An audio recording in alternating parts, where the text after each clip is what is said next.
Baiklah, Assalamualaikum warahmatullahi wabarakatuh. Selamat pagi, Ibu dan rekan-rekan semua. Kami dari kelompok 7 akan presentasi pada hari ini dengan judul perbandingan kurikulum KTSP dan K13. Sebelum presentasi, saya akan memperkenalkan anggota kelompok terlebih dahulu.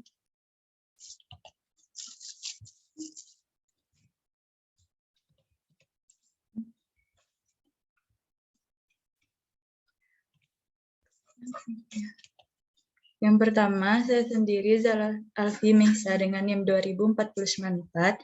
Yang kedua ada Fikri Alifah Nurdin dengan NIM 204108 dan Rika Alifah dengan NIM 204135. Yang pertama itu akan saya presentasikan sendiri pola pikir dan struktur kerja KTSP.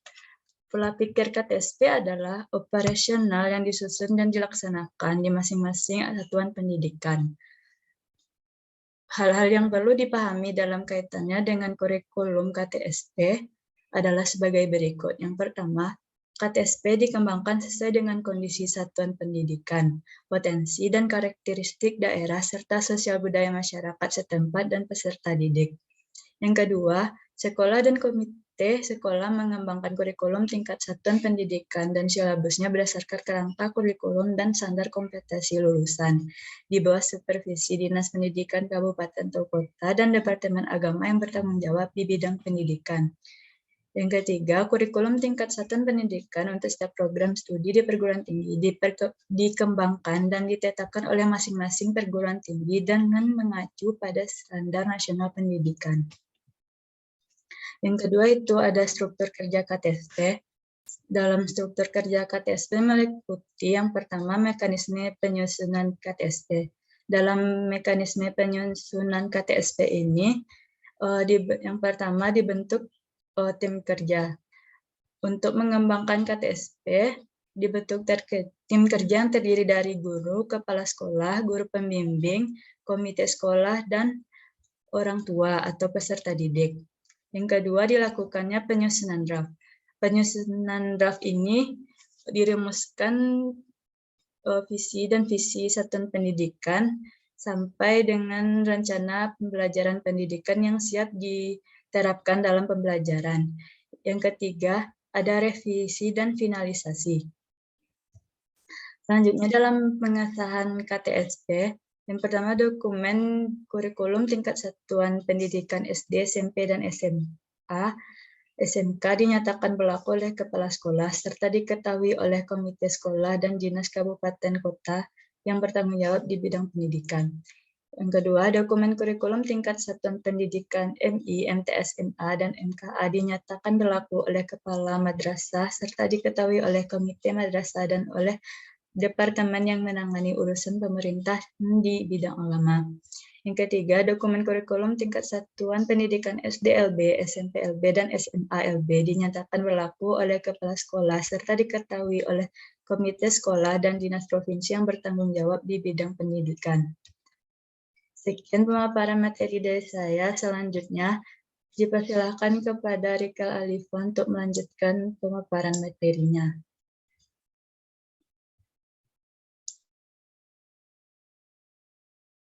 Materi yaitu C. Pengembangan KTSP. Kegiatan yang dilakukan pada tahap pengembangan kurikulum yaitu 1. Menganalisis dan mengembangkan standar kompetensi lulusan SKL dan standar isi SI. 2.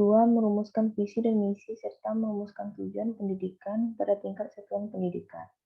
3. Berdasarkan SKL, standar isi, visi dan misi serta tujuan pendidikan pada tingkat satuan pendidikan di atas. Selanjutnya, bidang studi yang akan diberikan untuk merealisasikan tujuan tersebut.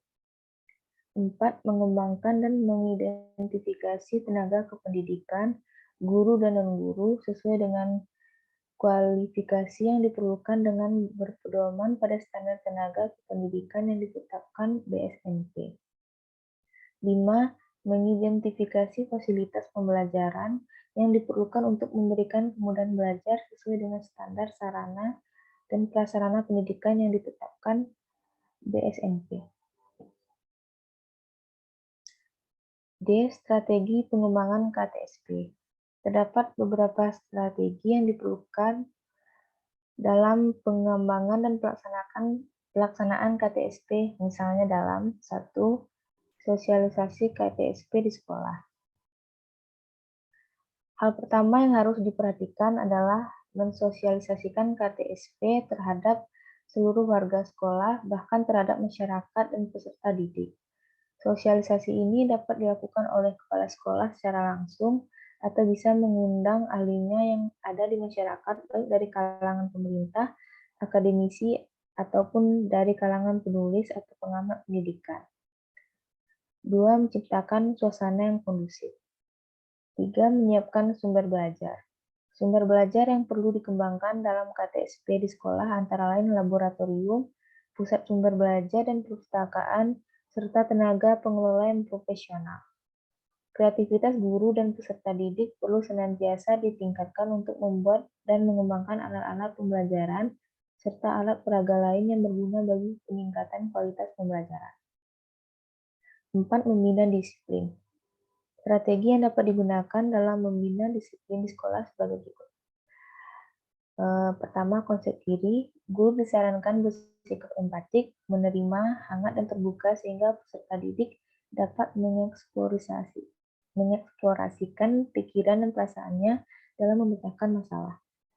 Yang kedua, keterampilan berkomunikasi. Guru harus memiliki keterampilan komunikasi yang efektif agar mampu menerima semua perasaan dan mendorong timbulnya kepatuhan peserta didik. 3. Konsekuensi logis dan alami. Perilaku yang salah terjadi karena peserta didik telah mengembangkan kepercayaan yang salah terhadap dirinya, sehingga mendorong munculnya perilaku yang salah. Untuk itu, guru disarankan menunjukkan secara tepat tujuan perilaku yang salah, sehingga membantu peserta didik dalam mengatasi perilakunya dan memanfaatkan akibat logis dan alami dari perilaku yang salah. 4. Klarifikasi nilai. Strategi untuk membantu peserta didik dalam menjawab pertanyaan sendiri tentang nilai-nilai dan membentuk sistem nilainya sendiri. 5. Analisis transaksional. Disarankan supaya guru belajar sebagai orang dewasa, terutama apabila berhadapan dengan peserta didik yang menghadapi masalah. 6. Terapi realitas. Sekolah harus berupaya mengurangi kegagalan dan meningkatkan keterlibatan. 7. Disiplin yang terintegrasi. Metode ini menekankan pengendalian penuh oleh guru untuk mengembangkan dan mempertahankan peraturan. Yang kelima, mengembangkan kemandirian kepala sekolah. Kepala sekolah harus mampu mengambil keputusan yang bijaksana secara tepat, waktu dan tepat sasaran, tanpa harus menunggu perintah dari pimpinan yang ada di atasnya. 6. Membangun karakter guru. Agar guru memerankan dirinya sebagai fasilitator pembelajaran, terdapat beberapa hal yang harus dipahaminya dari peserta didik, yaitu kemampuan, potensi, minat, hobi, sikap, kepribadian, kebiasaan, catatan, latar belakang keluarga, dan kegiatannya di sekolah. B. Komponen RPP dan silabus KTSP dan kurikulum 2013. Komponen silabus KTSP. Silabus dalam kurikulum tingkat satuan pendidikan terdiri dari beberapa komponen, yaitu A. Standar kompetensi mata pelajaran. Standar kompetensi mata pelajaran adalah batas dan arah kemampuan yang harus dimiliki dan dapat dilakukan oleh peserta didik setelah mengikuti proses pembelajaran suatu mata pelajaran tertentu.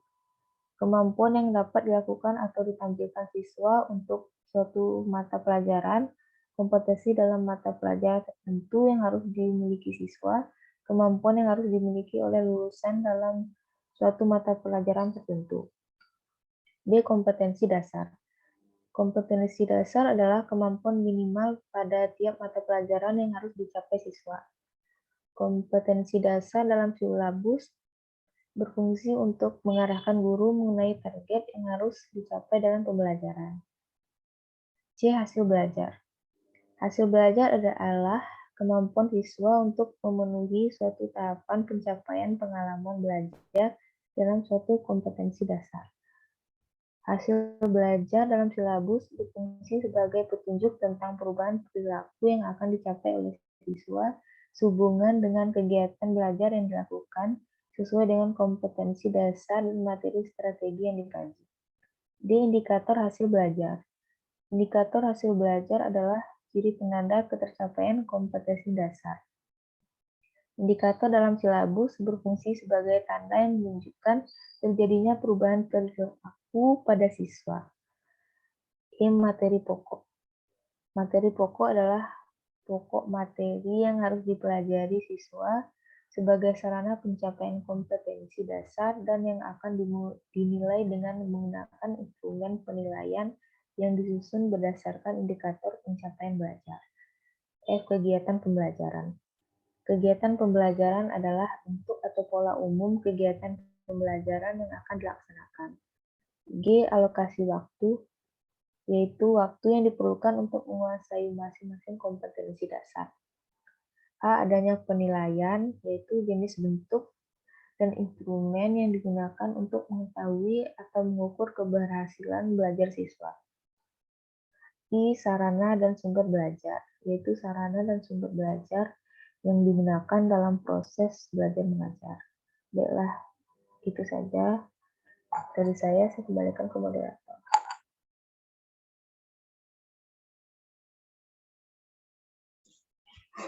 Baiklah, pemaparan materi selanjutnya akan dilanjutkan oleh Fikri Alifa. Kepada Fikri dipersilakan. Baiklah, saya akan melanjutkan materi selanjutnya yaitu 2. Komponen silabus kurikulum 2013. Berdasarkan Permendikbud nomor 65 tahun 2013, komponen-komponen minimal silabus yaitu identitas, kompetensi inti, kompetensi dasar, materi pokok, pembelajaran, penilaian, alokasi waktu, dan sumber belajar. Lalu yang ketiga, komponen RPP KTSP. Komponen-komponen rencana pelaksanaan pembelajaran atau RPP menurut Permendiknas nomor 41 tahun 2007 tentang standar proses terdiri dari A. Identitas mata pelajaran, B. Standar kompetensi, C. Kompetensi dasar, D. Indikator pencapaian kompetensi, E. Tujuan pembelajaran, F. Materi ajar, G. Alokasi waktu, H. Metode pembelajaran, I. Kegiatan pembelajaran, J. Penilaian hasil belajar, dan K. Sebagai sumber belajar. 4. Komponen RPP 2013. Berdasarkan Permendikbud nomor 26 tahun 2016, maka komponen RPP yang disusunnya itu identitas sekolah, identitas mata pelajaran, kelas atau semester, materi pokok, alokasi waktu, tujuan pembelajaran, kompetensi dasar dan indikator pencapaian kompetensi,